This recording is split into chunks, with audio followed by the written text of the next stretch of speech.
Miss Barbie Fortesa, abay pinaliwanag ang patungkol sa taong nagpapatibok sa kanyang puso ngayon. But before that, if you haven't subscribed yet to my YouTube channel, please don't forget to like, share, and subscribe at hit mo na rin ang notification bell for more showbiz updates. Bago tayo po magpatuloy sa ating updates for today's video, nais ko pong pasalamatan kayo for always watching and trusting this channel. Thank you so much sa inyong laging panonood at palagi ang pagsubaybay sa mga updates po natin. Maraming salamat po.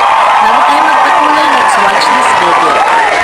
Welcome, thank you. Second time mo na sa Oo Bollywood nga po, PH. always a pleasure. But this time, noon Beauty Empire, ngayon naman, grabe, casting ko. Kasama mo, Miss Charo Santos, Ika Butch Anson. Tell us about the movie and your role. Ang role ko po sa aming pelikulang Until She Remembers ay a struggling high school student na medyo kulang sa pagkalinga galing sa pamilya, kulang sa pagmamahal. And so, she is in search of the true meaning of love. And so, yun ang aming pelikula, yung journey ng isang 16-year-old girl as to how she would discover different forms of love. So, yung character mo, in search for the true meaning of love. Yes. Ikaw ba nahanap mo na in real life? Ang Oh true meaning yes, of love. matagal na.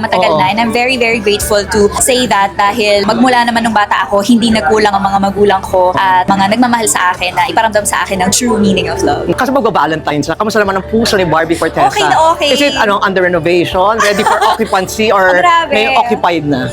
Well, I have to say that I am very confident with myself. My cup is always full, always And ready it to shows. give love. But this Valentine's Day, I'm so happy to ibuhos lahat ng pagmamahal sa sarili ko. I will spend my Valentine's Day alone again, just like last year. Parang hindi naman. Oh, Eh, promise blooming. Self-love lang ba Ay, yan? nako, tulog lang po at tubig. Charot.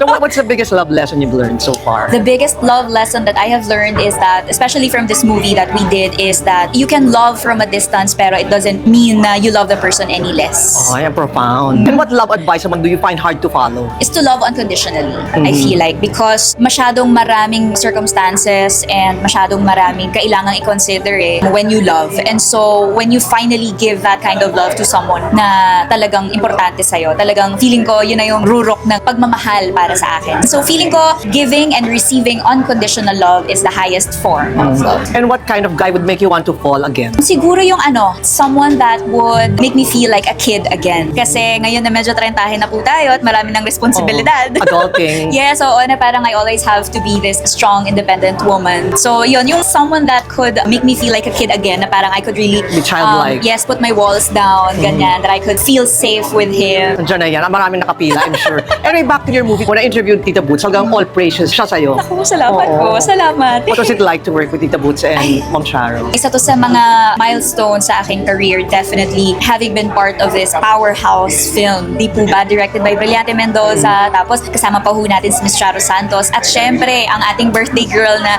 si Miss Boots Anson Roa na grabe, always graceful, always full of respect, and her beauty is timeless. Parang ikaw di ba? Ay, naku po. Parang pwede kayong mag-ina. I can only dream.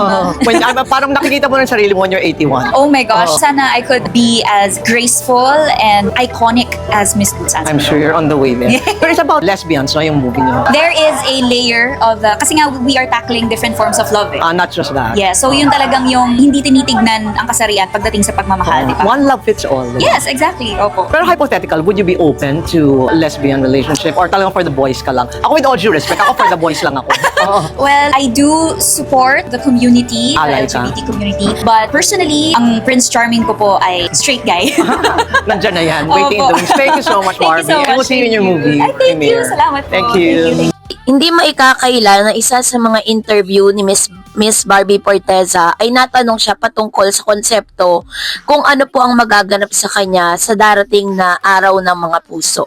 Sinabi ni Miss Barbie na siya po ay mag-isang celebrate ng kanyang ng Valentine's Day, Sa kanyang question na sinabi sa kanya ni Miss Dalian Carvajal na ano ba yung tipo ng lalaki na kanyang hinahanap, yung sinabi niya dito, binigyan niya ng emphasize is yung type of a person na kung saan itatrato siya na parang bata, parang kumbaga ang gusto ni Barbie, parang binibaby siya, 'di ba? Ganon yung niya, peg niya, no? Pero wala naman talagang, bakit nga ba walang masamang mag-isa sa Valentine's Day? Yan ang isa sa mga mas malalim na pagsusuri para kay Barbie Fortesa. Sa social media at entertainment news noong katapusan ng January 2026, isang opinion piece ang pinalabas na nagsasabing si Barbie Fortesa ay magdiriwang ng Valentine's Day ng mag-isa ngayong taon. Gaya ng ginawa niya nung nakarang taon, ayon sa mga ulat, sinabi niya na mayroon siyang mga plano para sa sarili niya at masaya siya sa kasama ng kanyang mga kaibigan at kung nasaan siya ngayon sa buhay niya. Ipinahayag niyang my heart is full and very happy at naiintindihan niya ang kanyang kaligayahan ay hindi nakadepende sa isang romantic partner. Sa kultura kasi ng Pilipino, ang Valentine's Day ay kadalasang iniuugnay sa romantikong pag-ibig. Simbolo ng mananatiling kasintahan, pagbibigay ng bulaklak, chocolate o serye ng gawain ng mga kilig factor. Ito ang araw kung kailan lalo pang napapansin ang romantic relationship ng mga celebrity tulad ni na Catherine Bernardo at Alden Richards o iba pang love team. Ngunit ang desisyon ni Barbie na i-reframe ang Valentine's Day bilang isang araw or araw para sa self-love at personal na kaligayahan ay isang pag-uusbong na mas malalim na pananaw tungkol sa kung ano talaga ang kahulugan ng pag-ibig. At ito ay nararapat na pag-usapan sa mas malawak na konteksto. So, hindi kasi masama ang pagiging isang single. Ito'y isang ebolusyon ng pag-ibig. Ang unang punto na nais kong bigyan diin ay ang pagpapahalaga ni Barbie Forteza sa sarili or self-love. Matagal na dating naririnig ang konseptong ito sa modernong panahon. Ang idea ng isang tao hindi dapat maganap ng validation mula sa iba, lalo na sa romantic partner. Para masabing sila ay kompleto, maraming artista sa Pilipinas at sa iba pang bansa ang nagsimula na ring ipakita sa social media ang kanyang mga solo dates, fitness, kundi dahil pinapakita nila na masaya rin ang maging komportable sa sariling company. Kung susuriin, sinabi ni Barbie malinaw na hindi niya tinatanaw ang pagiging single bilang isang kawalan o kasawian. Sa halip, ang pagiging mag-isa sa Valentine's Day para sa kanya ay isang pagkakataon upang ipagdiwang ang sarili at ang mga taong nagbibigay saya ng tunay na suporta. Ang pamilya, mga kaibigan at mga hobby tulad ng pagtakbo, kasama ang mga kaibigan na pareho nagpapalakas ng kanyang mental at physical na kalusugan. Isang malaking bagay lalo na sa mga kabataan Pilipino na madalas nagsasabing ang idea ng pagiging single ay parang kailangan ipagtanggol o ipaliwanag. Sa maraming pagkakataon, ang mga kabataan ay may takot na baka isipin ng iba na may kulang sila o hindi nila naaabot ang standard kapag wala silang kasintahan, lalo na sa panahon ng Valentine's Day. Pero pinapakita ni Barbie ay isang mas positibong narrative. Ang pagiging masaya sa sarili ay hindi eksklusibo sa pagiging may partner. So, yun yung lais ipakita ni Miss Barbie Forteza dito. Parang sinasabi niya in layman's term na he doesn't need the boys, no? Or hindi niya kailangan ng lalaki sa buhay niya para siya ay sumaya.